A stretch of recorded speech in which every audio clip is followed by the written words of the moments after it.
Hi's and hellos everyone, welcome back to my channel. As we all know, NEET is very competitive exam और इसमें physics में score करना और मुश्किल होता है। और नीट 2025 का पेपर देख करके तो लोगों के पसीने छूट गए। हालांकि कट ऑफ का भी काफ़ी डाउनफॉल हुआ, बट इस ईयर का कुछ कहा नहीं जा सकता। तो चलिए देखते हैं हाउ टू इम्प्रूव फिजिक्स। सबसे फर्स्ट पॉइंट आता है conceptual clarity. You have to understand the topics, don't try to memorise everything and work on the topic you are struggling in. बहुत सारे टॉपिक्स ऐसे होते हैं जो देख करके आप बस बना लेते हैं याद करके, जब टीचर समझाएं तो वो समझिए आप। You should know that NCERT is the foundation. NCERT अगर आपने अच्छे से पढ़ ली तो आप बहुत अच्छा स्कोर करिएगा। इस थियोरेटिकल क्वेश्चंस भी NCERT से आते हैं, फिजिक्स में भी। और जिस टॉपिक में आपको डाउट हो आप वो टीचर से क्लियर कर लीजिए। NCERT की लाइंस, NCERT का बोल्ड हाईलाइटेड लेटर्स, उसकी समरी का पॉइंट्स टू पॉन्डर, उसमें हर इम्पॉर्टेंट चीज़ लिखी होती है, उस पर भी फोकस करिए। Then comes the second point, focus on high weightage topics. बहुत सारे फिजिक्स में ऐसे चैप्टर्स हैं जिनका वेटेज बहुत ज़्यादा होता है बाकी अनदर चैप्टर्स से, लाइक मॉडर्न फिजिक्स जिसमें डुअल नेचर ऑफ रेडिएशन आता है, atoms, nuclei and semiconductor devices आते हैं। एंड इनमें स्कोर करना काफ़ी इजी रहता है क्योंकि इन चैप्टर्स के क्वेश्चन काफ़ी इजी होते हैं। ऐसे माइंड मैप्स आप बना करके रख सकते हैं, या फिर आपको जिस आप इंस्टीट्यूट से पढ़ रहे हैं वहाँ से भी आपको मिल सकता है। जैसे मुझे PW के ऐप में ये सब मिल गया है, बट मैंने ऑलरेडी भी ये बना करके अपने नोट्स में रखा हुआ है, इससे मैं देख करके एक बार में क्विक रिवीजन कर सकती हूँ। सारे इम्पॉर्टेंट फार्मूलाज को एक ही शीट में लिख करके रखना बेटर रहता है। जैसे डुअल नेचर एंड रेडिएशन से 2 क्वेश्चन 2025 में पूछा गया था सिर्फ एक चैप्टर से। तो फर्स्ट क्वेश्चन थोड़ा न्यूमेरिकल था और second was graph based question. Important chapters भी आप लोग देख लीजिए क्योंकि मॉडर्न फिजिक्स के बाद यूनिट एंड डायमेंशन से बहुत क्वेश्चन आता है जो बहुत इजी रहता है। पहले तो इससे 2 क्वेश्चन आते थे, मगर रिसेंट ईयर्स में इससे 3 से 4 क्वेश्चंस भी पूछे गए हैं। लाइक डायमेंशन लेस क्वांटिटी का क्वेश्चन आता ही आता है, स्क्रू गाउस या फिर वर्नियर कैलिपर्स का क्वेश्चन आता है एक इंस्ट्रूमेंट पे based.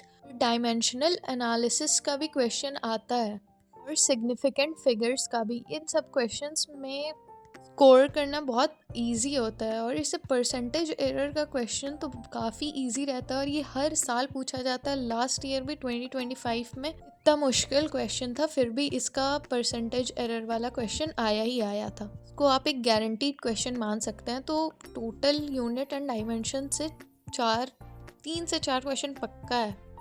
I am showing this to you in my iPad। जो iPad में मेरा माइंड मैप्स है वो अलग है, और मैं ऑलरेडी इसका नोट्स में भी ऐसा ही कुछ बना करके रखती हूँ, ज़्यादा फैला के नहीं, बट एक जगह पे सब फॉर्मूला जिसमें क्वेश्चंस नहीं रहते हैं, बट हाँ फॉर्मूला का सब रहता है जो एक बार रिवीजन करके आपके दिमाग में आ जाए।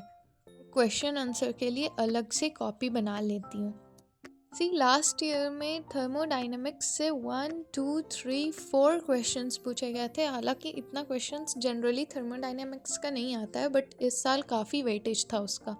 आई विल रिकमेंड यू कि सब पढ़ने से बेटर है कि आप उस चैप्टर्स पे पहले फोकस करिए जिसका वेटेज बहुत ज़्यादा है। लाइक देखिए, कंडक्टर्स से क्वेश्चन आना ज़रूरी है और लॉजिक गेट का एक क्वेश्चन तो रहता ही रहता है।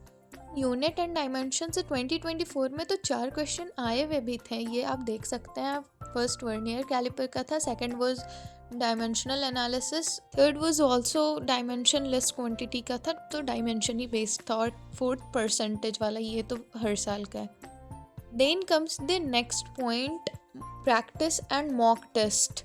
इसकी इम्पोर्टेंस तो आप सबको पता होगी। एग्ज़ाम में ऐसे बहुत सारे क्वेश्चंस होते हैं जो काफ़ी इजी होते हैं, बट वो कन्वर्जन बेस्ड होते हैं। तो आपने कन्वर्जन पे भी ध्यान रखना है कि वो किस यूनिट में दिया हुआ है, मीटर है या किलोमीटर है या SI यूनिट में है नहीं है। कन्वर्जन्स पर भी आपको ध्यान देना है। एंड जब आप प्रैक्टिस कर रहे हो तो आप इजी क्वेश्चन से स्टार्ट करिए और हार्ड क्वेश्चन तक जाइए। पहले अपनी एक्यूरेसी पे ध्यान दीजिए, उसके बाद स्पीड इंक्रीज करिए। एंड जब आप मॉक टेस्ट दे रहे हो तो बिल्कुल टाइमर लगा करके आप एकदम एग्ज़ाम एनवायरनमेंट में दिया कीजिए। इससे आपको एक हैबिट हो जाएगा और एनसीईआरटी के बाहर ज़्यादा ध्यान मत दीजिए। एग्ज़ाम में अगर मुश्किल क्वेश्चन आया तो कट ऑफ डाउन होगी ही होगी। सी आई नो फिज़िक्स का जो डिफ़िकल्ट क्वेश्चन है वो रैंक डिसाइडिंग क्वेश्चन होता है, बट वो आपका सिलेक्शन नहीं रोकता है। तो आप बस एंजाइटी कंट्रोल करना सीखिए एंड मेक श्योर दैट आप इजी क्वेश्चंस में मिस्टेक ना करें, क्योंकि वो आपका 1 नंबर का नुकसान नहीं करता है, आप देखिए तो वो 5 नंबर का नुकसान करता है। एंड डिफ़िकल्ट क्वेश्चन से बिल्कुल भी मत डरिए, जैसा मैंने बताया उससे रैंक बस डिसाइड होती है, बट सिलेक्शन नहीं रुकता। बस आज के लिए इतना ही। Rest in next video, let me know in comments if I can do anything for you. Subscribe करके जाना। Bye bye, see you.